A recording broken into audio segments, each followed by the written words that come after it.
My name is Joyce Williams, Joyce Dodson Williams.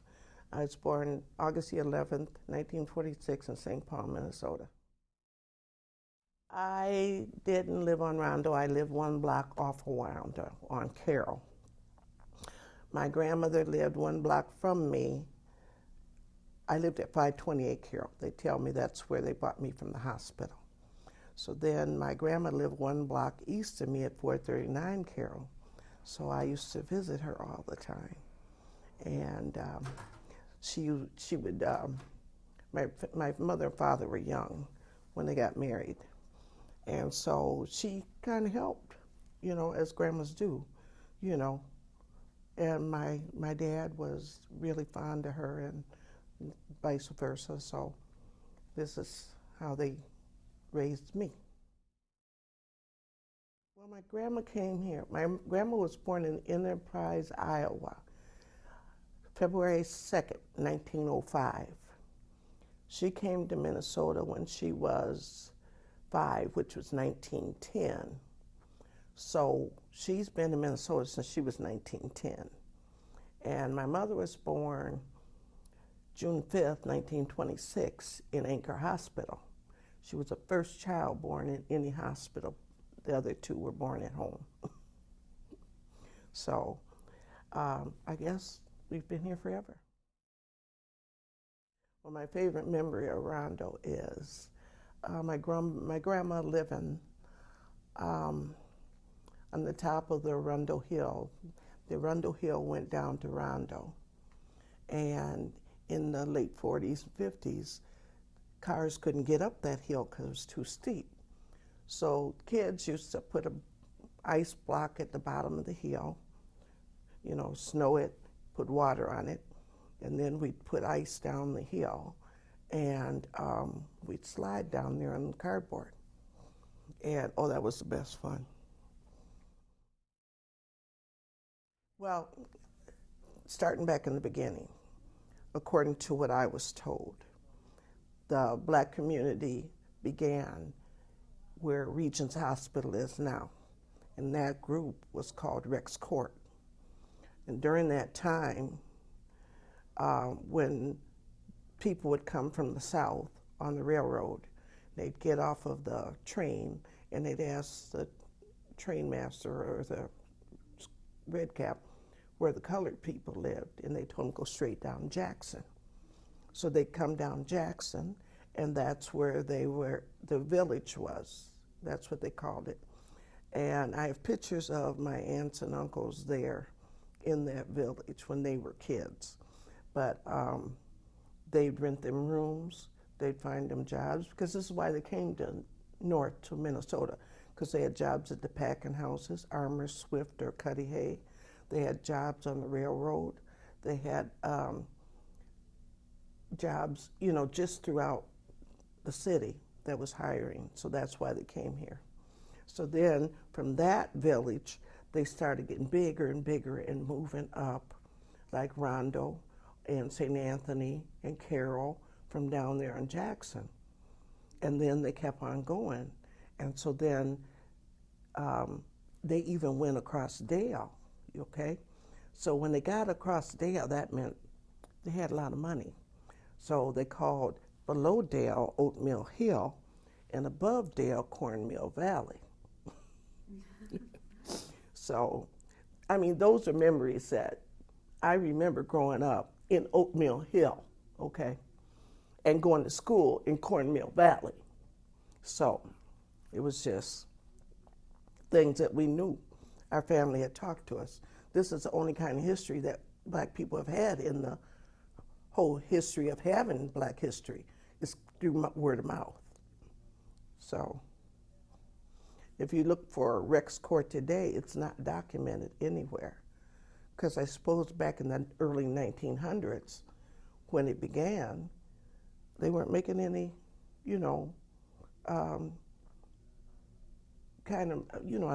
keeping records or anything. So, yep, I attended church. I attended Canfor Church, which is on 585 Fuller. That was my grandma's church. I went to St. Peter Claver School. That was 1060 Central. And I'd go from my 528 Carroll house down one block to Rondo, catch a bus to St. Peter Claver, which was Oxford and Rondo, and walk one block over to St. Anthony and go to school. I did that from the 1st to the 8th grade. And then in summertime, I'd all walk home. And, you know, you kick the can and, you know, group of you walk home. And then I had several friends that lived down on the other side of Dale with me, so we'd all kind of group together. And we had this one place, it was on Rondo and Milton, and it was called Millie's. It was a grocery store. And Millie's had this big barrel with dill pickles in it. And I just loved dill pickles. And I'd go get a dill pickle, wrap it up in a napkin or paper towel, and eat it all the way home. But across from the street there on Milton and Carroll was Unwed Mother's home. So we'd see these unwed mothers coming down, and they were getting dill pickles too. But we didn't understand that because we were just children. But as you got older, you knew what that was, you know. So then I'd walk home, and, you know, my mother'd hear if I did anything wrong by the time I got there, because somebody down there called her up and told her, Mary, Joyce was walking on my grass. And my mother said, oh, why were you doing that? I said, I didn't know. But, you know, I mean, this was the community we had, you know. Everybody knew everybody because they all grew, you know, knowing everybody. We had businesses, shops, tailors, dentists, malt shops, liquor stores, cleaners. Everything was on Rondo. So on my going from St. Peter Claver all the way down Rondo, I mean, I seen everything, you know. And they had Addicts Brooks there on Chatsworth. They had VFW down on Fisk. And I mean, it was just everything, you know. You had funeral homes, you had cleaners, businesses, you had bars, and all kinds of clubs, and just, that's what Rondo was, you know. So when they came through with the freeway and they tore all that up and scattered it, you know, the houses were so beautiful back then.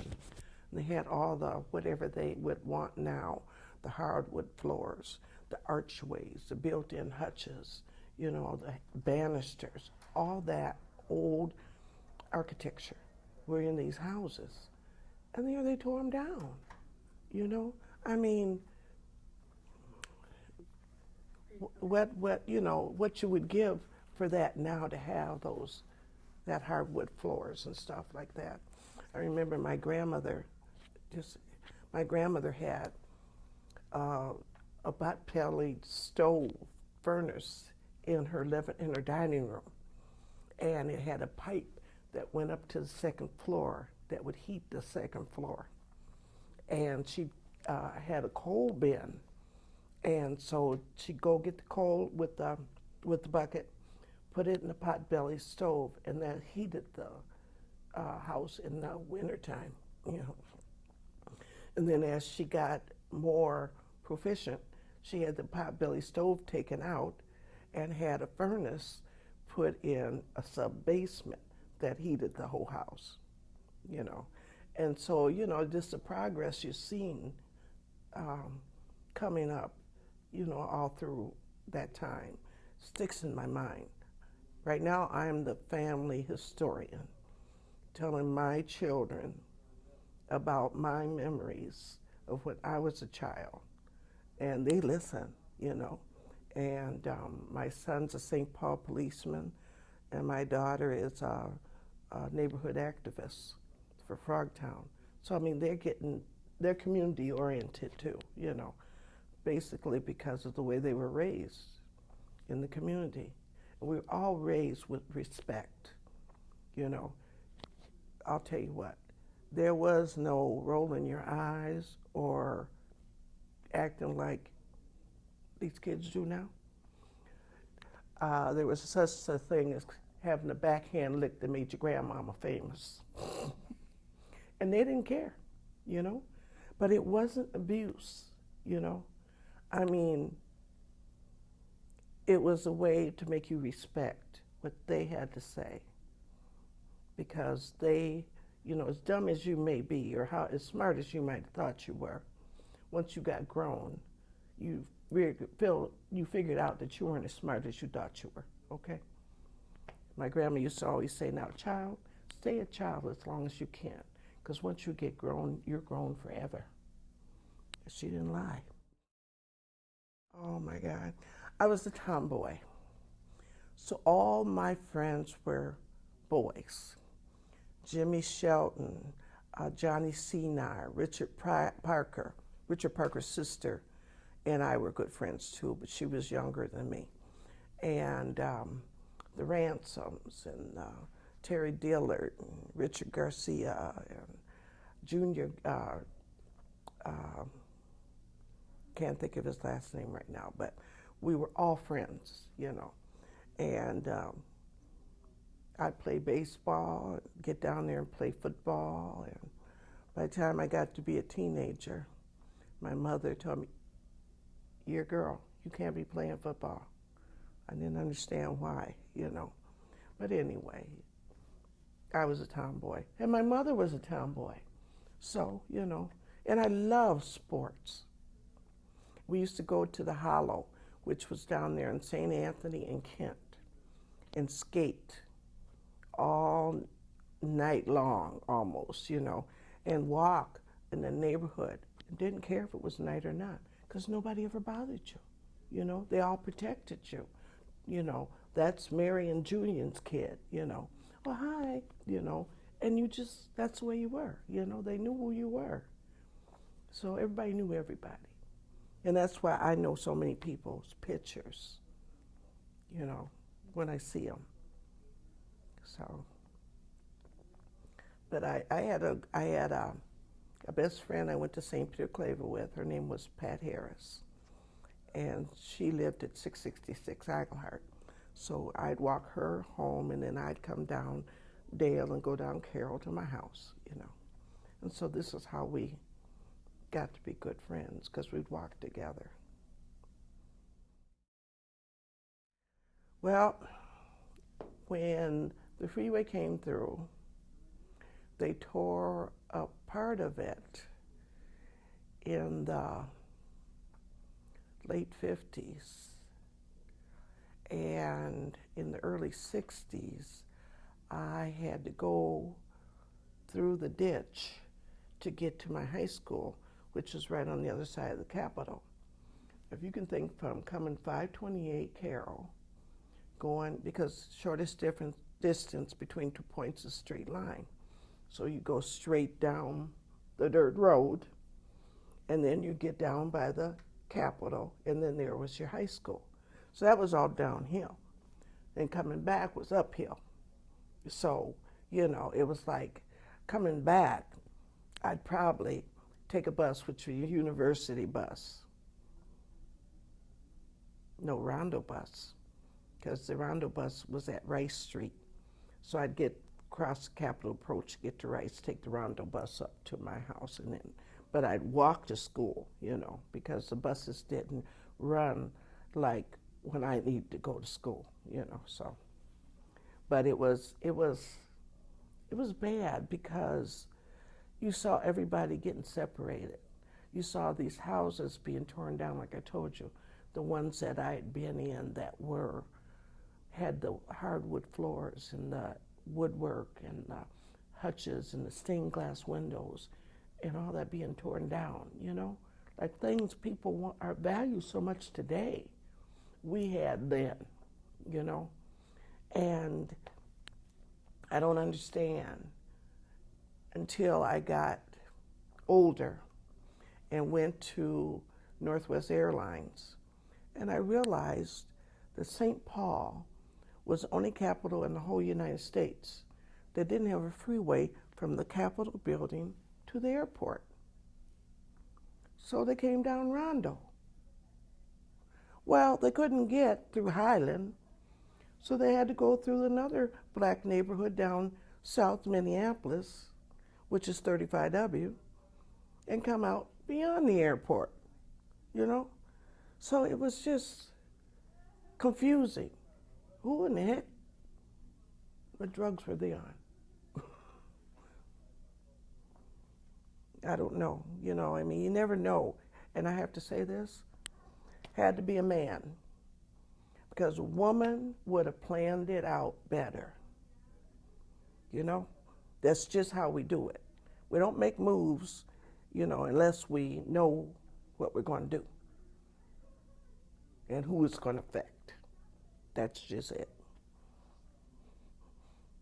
Not to offend any men or nothing, because, you know, I've been married a couple of times.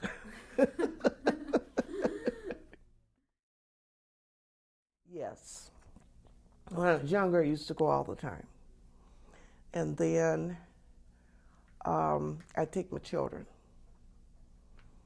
And then now that I've gotten older, I'll go to the parade.